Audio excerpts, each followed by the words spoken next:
नमस्कार दोस्तों, अगर आप इस चैनल पर पहली बार आए हैं तो चैनल को सब्सक्राइब कर लीजिए और नोटिफिकेशन बेल को दबाइए ताकि आपको हमारी नई वीडियोस मिल सकें सबसे पहले। आज हम बात करेंगे कि कैसे आप स्मोकिंग की हैबिट से छुटकारा पा सकते हैं। मैं यहाँ हैबिट की जगह एडिक्शन वर्ड का यूज़ करना चाहूँगा, क्योंकि ये आदत नहीं होती है, लत होती है। नशा होता है और आदत और लत में बहुत अंतर होता है। तो सबसे पहले जानते हैं कि सिगरेट स्मोकिंग के क्या क्या दुष्परिणाम हैं। Let us understand the dangers and consequences of smoking. तो मेक श्योर कि आप ये वीडियो अंत तक जरूर देखें और हर बात को गौर से सुने। बिलीव मी, आप इस वीडियो के ख़त्म होने तक स्मोकिंग को छोड़ देंगे। तो स्मोकिंग का जो सबसे पहला दुष्परिणाम है वो ये है कि ये आपके लंग्स यानी फेफड़ों को कमज़ोर बना देती है। लंग्स वीक हो जाने के कारण आपके फेफड़ों की जो ऑक्सीजन को इनहेल करने की कैपेसिटी है वो प्रभावित होती है और आप कम मात्रा में ऑक्सीजन ग्रहण करते हैं, तो इसका इफ़ेक्ट आपकी पूरी बॉडी पर पड़ता है और आपकी पूरी बॉडी थकान व कमजोरी महसूस करने लगती है। स्मोकिंग का दूसरा दुष्परिणाम है, स्मोकिंग का आपकी आइज़ पर भी इम्पैक्ट पड़ता है और आपकी आई साइट यानी देखने की क्षमता प्रभावित होती है और विज़न लॉस जैसी गंभीर समस्या भी स्मोकिंग के परिणाम स्वरूप देखी गई है। तीसरी बात, स्मोकिंग आपकी इम्यूनिटी को कम करता है, यानी आपकी रोग प्रतिरोधक क्षमता कम होती है, जिससे कि साधारण बीमारियां लगने का खतरा भी 20 से 30% तक बढ़ जाता है। चौथा बुरा परिणाम है, स्मोकिंग से आपके दांतों का पीलापन बढ़ जाता है और मुंह में बदबू जैसी समस्या भी स्मोकिंग करने वालों में आमतौर पर देखी जाती है। पांचवा नुकसान, smoking leads to premature baldness, यानी कि स्मोकिंग करने वालों को वक्त से पहले यानी जवानी या अधेड़पन में ही गंजेपन और बाल झड़ने जैसी समस्याओं का सामना करना पड़ सकता है। Sixth bad impact of smoking is, smoking heart attack की बहुत बड़ी वजह है। स्मोकिंग की वजह से हार्ट अटैक के चांसेस 70% तक बढ़ जाते हैं। इसके बाद सातवां दुष्परिणाम, स्मोकिंग आपके वैवाहिक जीवन को डिस्टर्ब कर सकती है, क्योंकि स्मोकिंग के कारण इरेक्टाइल डिस्फंक्शन जैसी गंभीर बीमारी जन्म ले सकती है और ये आपके वैवाहिक जीवन को बर्बाद कर सकती है। और अब आठवां और सबसे बड़ा स्मोकिंग करने का बुरा परिणाम है वो ये है कि ये कैंसर की वजह बन सकती है। स्मोकिंग की वजह से आप कैंसर का शिकार हो सके तो एक बार अपने आसपास के किसी कैंसर हॉस्पिटल में जाकर देखिए या किसी भी अस्पताल के कैंसर वार्ड में जाकर देखिए। आपको वेटिंग एरिया में बैठे हुए पेशेंट्स को देखकर शायद अंदाज़ा हो जाए कि कैंसर के बाद की ज़िंदगी कैसी होती है, और चाहे तो उनसे बात करके आप पूछ सकते हैं और आप जान जाएंगे कि उनको किस तरह की समस्याओं से सामना करना पड़ता है और मौत की तलवार हर वक्त उनके सिर पर लटकी रहती है। और आपको वहाँ वो लोग मिलेंगे जो इलाज करवा पा रहे हैं, जो ट्रीटमेंट को अफोर्ड कर सकते हैं, लेकिन फिर भी उनकी यह हालत है। अगर आप उनकी हालत देखेंगे जो इलाज भी नहीं करवा सकते, तब शायद आपको समझ आ जाए कि आप स्मोकिंग करके किस तरफ बढ़ रहे हैं। अब बात करते हैं स्मोकिंग को लेकर कुछ वहम और गलतफहमियों की, जो हम लोगों के दिमाग में, हमारे समाज और हमारी फिल्मों ने भर रखी हैं।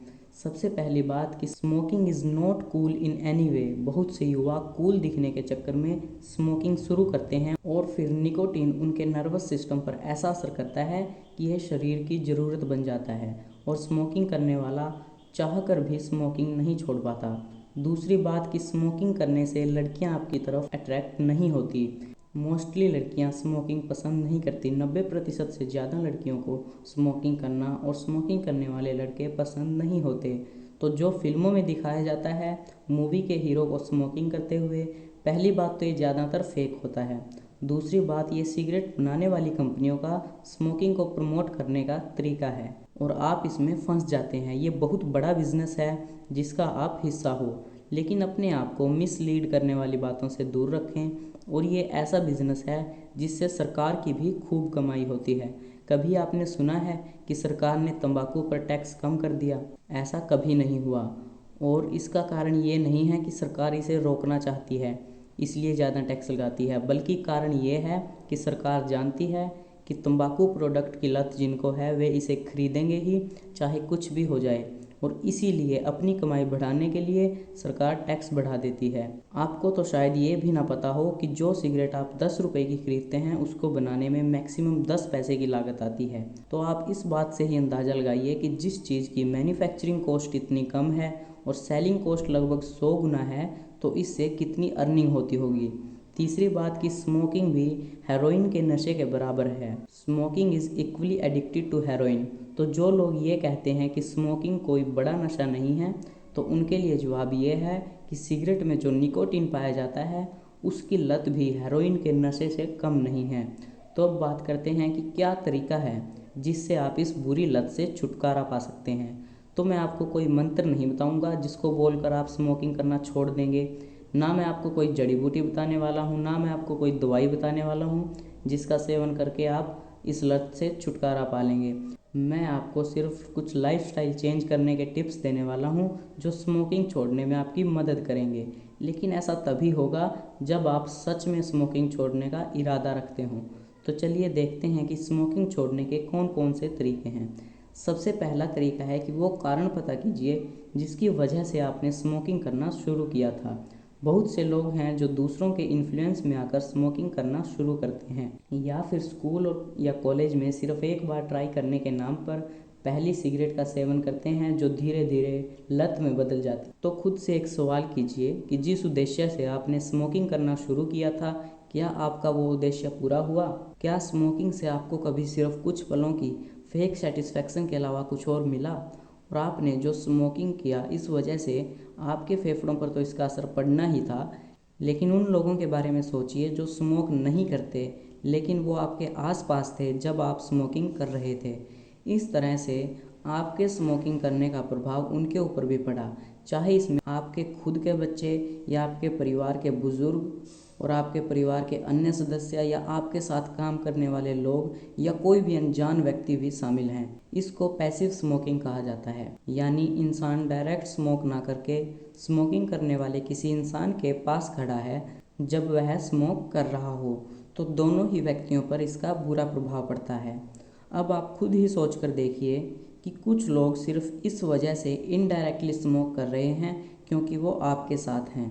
आपकी स्मोकिंग करने की आदत आपके अपने बच्चों, परिवार और दोस्तों के लिए भी खतरनाक है। आप उनके भविष्य को भी अंधकार में बना रहे हैं। अगर उनको आपके स्मोकिंग करने की वजह से कुछ होता है तो इसके जिम्मेदार आप होंगे। अपनी अंतरात्मा से एक बार पूछ कर देखिए कि क्या आप किसी और के दुखों का कारण बनना चाहते हैं? क्या आपकी आत्मा इस बोझ को सहन कर पाएगी? So train your mind to quit. अपने दिमाग को स्मोकिंग छोड़ने के लिए तैयार कीजिए। इसके लिए आप स्मोकिंग अल्टरनेटिव्स ढूंढ सकते हैं। इसका मतलब है कि जब आपके दिमाग में सिगरेट पीने की तीव्र इच्छा जागे तो आप सिगरेट की जगह च्युइंग गम या गर्म पानी का सेवन करें और अपने ध्यान को स्मोकिंग से हटाकर किसी दूसरे काम पर केंद्रित करें। जब स्मोकिंग करने का मन करे तो बड़ा गिलास भरकर गर्म पानी का पिएं। यह बहुत ही प्रभावशाली तरीका है। स्वादहीन गर्म पानी आपकी स्मोकिंग करने की इच्छा को ख़त्म कर देता है। बहुत से लोग सलाह देते हैं कि सिगरेट की जगह निकोटीन टैबलेट्स या निकोटीन पैचेस या ई सिगरेट का सेवन किया जा सकता है।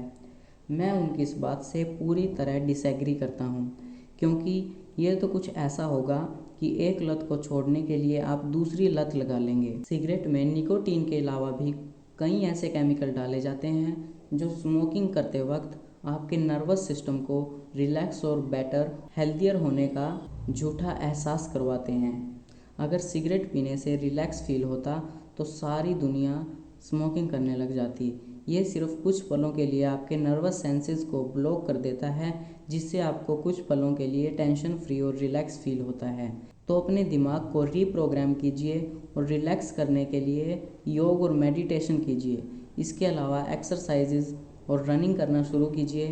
तब शायद आपको एहसास हो जाए कि स्मोकिंग ने आपके फेफड़ों को कितना नुकसान पहुंचाया है, क्योंकि कोई भी स्मोकिंग करने वाला इंसान एक्सरसाइज करने के थोड़ी देर बाद ही हाँफने लग जाएगा और सांस फूल जाएगी। फिजिकल एक्सरसाइज सेल्फ कंट्रोल और स्ट्रेस रिलीज़ करने में भी हेल्प करती है। आप सिर्फ 15 दिन स्मोकिंग छोड़कर एक्सरसाइज और रनिंग और योगा करके देखिए, आपको अंतर पता लग जाएगा। आपको स्मोकिंग छोड़ने के लिए बहुत ही स्ट्रॉन्ग डिटर्मिनेशन की ज़रूरत पड़ेगी, क्योंकि निकोटीन बहुत ज़्यादा हाईली एडिक्टिव होता है। आपको अपने दिमाग में एक बात डालनी पड़ेगी कि आपकी लाइफ बिना स्मोकिंग के बेटर होगी, और ऐसा मानने के लिए आपको कुछ स्ट्रॉन्ग रीजंस और बेनिफिट्स की एक लिस्ट तैयार करनी पड़ेगी, जिसमें आप वो फ़ायदे और चेंजेस लिख सकते हैं जो स्मोकिंग छोड़ने के बाद आपकी लाइफ में होने वाले हैं। फॉर एग्ज़ाम्पल, पहला बेनिफिट है कि आपके पैसे बचेंगे जिनको आप किसी और बेटर वर्क में यूज़ कर पाएंगे, और आपके आसपास के लोग आपके स्मोक करने की वजह से प्रभावित नहीं होंगे। यानी जब आप स्मोकिंग करते थे तब इनडायरेक्टली आपके आसपास खड़े लोग भी पैसिवली स्मोक कर रहे होते थे, चाहे वह आपके फैमिली मेम्बर हों या दोस्त हों या कलीग्स हों। इसके अलावा अगर आप वज़न कम करना चाहते हैं तो स्मोकिंग छोड़ने के बाद आप रनिंग शुरू कर सकते हैं। अपने बच्चों के सामने स्ट्रॉन्ग डिटर्मिनेशन का एक एग्जाम्पल पेश कर सकते हैं। इस तरह के जो भी फ़ायदे आपको स्मोकिंग छोड़ने के बाद होंगे, आप उनकी लिस्ट बना कर रखिए, और जब भी आपका स्मोक करने का मन करे तो एक बार उस लिस्ट को देखिए और खुद से कहिए कि अगर अब स्मोकिंग की तो मैं ये सब खो दूँगा। इससे आपको स्मोकिंग छोड़ने में मदद मिलेगी। इसके अलावा स्मोकिंग छोड़ने के बाद आपको शुरुआती दिनों में निकोटीन छोड़ने के लक्षणों का भी सामना करना पड़ेगा। जब आपके शरीर को निकोटीन मिलना बंद हो जाएगा तब आपको शुरुआत में सिर दर्द, डिप्रेशन, थकान जैसे कुछ बुरे अनुभवों से भी गुजरना पड़ सकता है। आपका शरीर निकोटीन का हैबिचुअल हो जाता है, और जब उसे यह मिलना बंद हो जाएगा तब हमारी बॉडी को इस बदलाव को एक्सेप्ट करने में थोड़ा वक्त लगता है, और आपको अभी बताए कुछ नेगेटिव एक्सपीरियंसेस भी हो सकते हैं। इसलिए यह उम्मीद बिल्कुल ना करें कि स्मोकिंग छोड़ने के एकदम बाद कुछ चमत्कार हो जाएगा और सब कुछ आपके लिए बिल्कुल सही हो जाएगा, बल्कि शुरुआत के 15 दिन आपके लिए काफ़ी मुश्किल होंगे। लेकिन स्मोकिंग को पूरी तरह से छोड़ने के बाद आपकी ज़िंदगी में जो बदलाव आएंगे वो आपकी ज़िंदगी को बेहतर बनाएंगे। और आप जिस दिन भी स्मोकिंग छोड़ने का फ़ैसला लेते हैं, ये कोई स्ट्रेसफुल या ऐसा दिन नहीं होना चाहिए जो आपको स्मोकिंग करने के लिए प्रेरित करे। फॉर एग्ज़ाम्पल, आप डिसाइड करते हैं कि मैं 20 तारीख से स्मोकिंग करना बंद कर दूंगा, और उसी दिन आपका कोई इंटरव्यू या मीटिंग है जिसके लिए आपको कॉन्फिडेंस की ज़रूरत है, और स्मोकिंग आपके लिए कॉन्फिडेंस बूस्टर का काम करती है, तो आप स्मोकिंग ज़रूर करेंगे, और इस तरह से आपका स्मोकिंग क्विट करने का फर्स्ट अटैम्प्ट असफल हो जाएगा। लेकिन इसमें घबराने जैसी कोई बात नहीं है। सिर्फ 7% लोग ही स्मोकिंग क्विट करने के फर्स्ट अटैम्प्ट में ही क्विट कर पाते हैं। बस खुद पर विश्वास कीजिए कि आप भी इन 7% लोगों में से हैं, और आप भी ज़रूर इसे अपनी पहली कोशिश में ही छोड़ पाएंगे।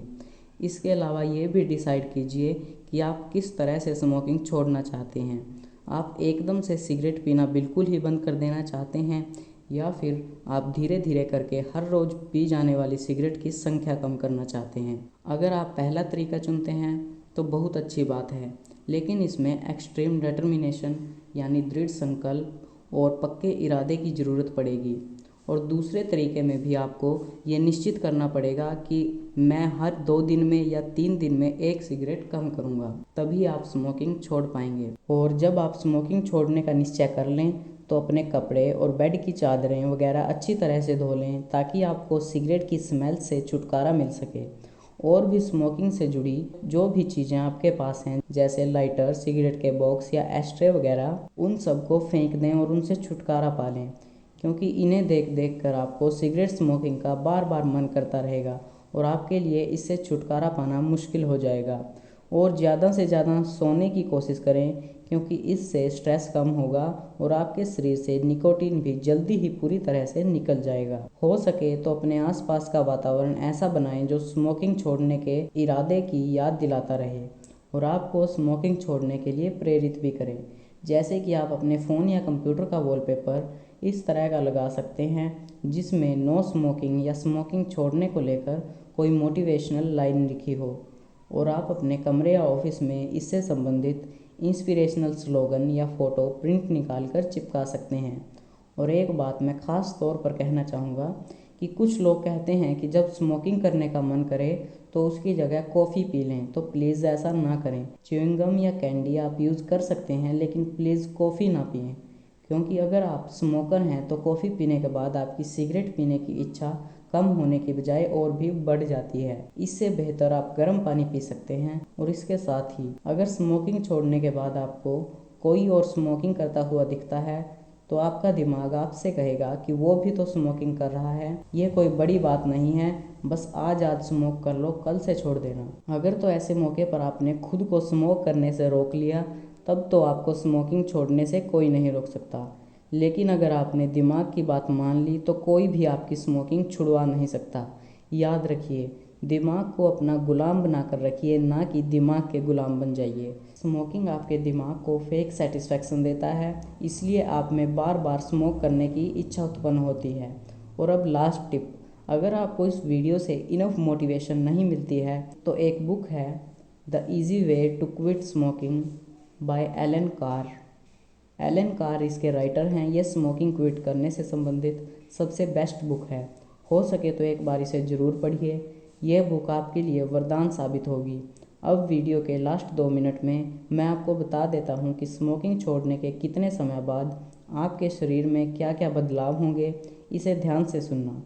स्मोकिंग छोड़ने के 8 घंटे बाद, यानी अगर आप लगातार 8 घंटे तक स्मोक नहीं करोगे तो आपका ब्लड प्रेशर, पल्स रेट और आपकी बॉडी का टेम्परेचर एकदम सामान्य हो जाएगा, जो कि स्मोकिंग के दौरान नॉर्मल से ज़्यादा हो जाता है।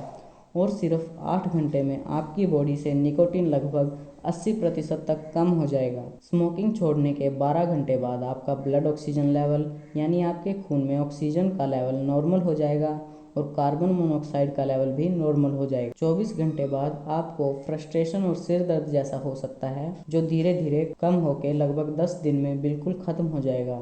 48 घंटे बाद आपकी नर्व्स, जो स्मोकिंग से डैमेज हो गई होती हैं, वो रीग्रो करना शुरू कर देती हैं और आपकी स्मेल और टेस्ट करने की सेंस भी नॉर्मल हो जाती है। 72 घंटे बाद आपकी बॉडी 100% निकोटीन फ्री हो जाती है, यानी 72 घंटे के अंदर 100% निकोटीन आपके शरीर से यूरिन के थ्रू निकल जाता है। निकोटीन के आपके शरीर से निकलने के जो लक्षण हैं वो ये हैं थकान और टेंशन आदि। यानी अगर आपको इस तरह के लक्षण दिखते हैं तो इसका मतलब है आपका शरीर निकोटीन से मुक्त हो रहा है। इसमें घबराने जैसी कोई बात नहीं है और साथ ही सांस लेने में ईजीनेस फील होने लगती है और आपके फेफड़ों की काम करने की क्षमता भी बढ़ना शुरू हो जाती है। और लगभग 1 हफ्ते के बाद आपकी सिगरेट पीने की इच्छा धीरे धीरे दम तोड़ने लगती है। और हो सकता है इस दौरान आपके लिए एक एक मिनट बिताना भी 1-1 घंटे जितना लगे, लेकिन आपको अपनी इस इच्छा से लड़ना ही होगा।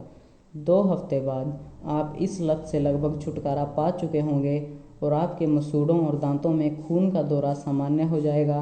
आपके दांत फिर से शाइन करना शुरू कर देंगे और 3 से 4 हफ्ते बाद आपको स्मोकिंग छोड़ने की वजह से जो सिर दर्द, थकान, डिप्रेशन या गुस्से जैसे जो अनुभव होते हैं वो होना बंद हो जाएंगे। लेकिन अगर 4 हफ्ते बाद भी आप इस तरह की किसी समस्या का सामना करते हैं तो एक बार डॉक्टर की सलाह जरूर लें। लगभग 3 महीने बाद आपके लंग्स पूरी तरह से नॉर्मल हो जाएंगे और आपका हार्ट अटैक का रिस्क भी कम होना शुरू हो जाएगा। लगभग 4 महीने बाद आपके लिए दौड़ना और चलना फिरना आसान हो जाएगा और अगर स्मोकिंग के कारण किसी तरह की खांसी रहती थी तो वो ख़त्म हो जाएगी। लगभग 9 महीने बाद आपकी बॉडी की ओवरऑल एनर्जी इम्प्रूव हो जाएगी और फेफड़ों की क्षमता बिल्कुल सामान्य हो जाएगी। और 1 साल बाद आपके हार्ट स्ट्रोक, हार्ट अटैक या दिल और फेफड़ों से संबंधित किसी भी बीमारी का खतरा एक स्मोकर के मुकाबले 50% तक कम हो जाएगा, जो कम होता होता 5 से 10 साल में एक नॉन स्मोकर जितना ही रह जाएगा। तो दोस्तों, आज की वीडियो में इतना ही। मैं उम्मीद करता हूँ कि ये वीडियो आपकी स्मोकिंग छोड़ने में मदद करेगी, आप स्मोकिंग छोड़ने में कामयाब हों, ऐसी मेरी दुआ है। All the very best for your journey for quitting smoking. मैं नहीं कहूँगा कि आप वीडियो लाइक करो या चैनल को सब्सक्राइब करो, बस प्लीज़ स्मोकिंग करना छोड़ दो। और अगर आप किसी को जानते हो जो स्मोक करता है तो उसे भी वीडियो शेयर कर दो। वीडियो देखने के लिए बहुत सारा धन्यवाद। See you in next video. Have a nice day.